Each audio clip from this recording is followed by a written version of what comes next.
Hello everyone, আসসালামু আলাইকুম। কেমন আছেন সবাই? অনেক দিন পরে নিউ একটি শপিং ব্লগ নিয়ে হাজির হয়ে গেলাম।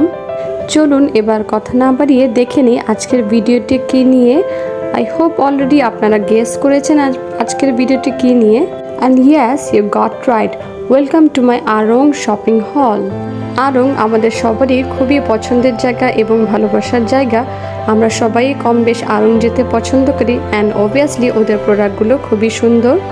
আমি আড়ং গেলেই ওদের ড্রেস সেকশন, হোম ডেকোর আইটেমের সেকশন, স্পেশালি সিরামিক আইটেমের সেকশনটা ঢু মেরে আসি। তো আমি ওই দিন গিয়েছিলাম সিরামিক আইটেমের সেকশনে এবং অনেক দিন ধরেই আমি এই জিনিসটি নিব ভাবছিলাম, তো ওই দিন নিয়েই ফেললাম। লুক, আমি একটি স্পুন হোল্ডার নিয়েছি এবং এটির মধ্যে খুবই সুন্দর করে প্রিন্টেড করা আছে এবং এটি বিউটিফুল একটি রেড কালারে এবং প্রাইস মোটামুটি রিজনেবলই ছিল। অনলাইনে এই জিনিসগুলোর প্রাইস আরও অনেক অনেক বেশি। সো আই সাজেস্ট যে আপনারা আড়ং থেকে এটি নেন। ব্র্যান্ডও হলো এবং কোয়ালিটিফুল জিনিসও হলো। তো ফাইনালি আমার উইশ লিস্টের আরেকটি ইচ্ছে পূরণ হয়ে গেল। আপনাদের সবার কেমন লাগলো এই স্পুন হোল্ডারটি অবশ্যই কমেন্ট করে জানাবেন। সবাই ভালো থাকবেন। আল্লাহ হাফেজ।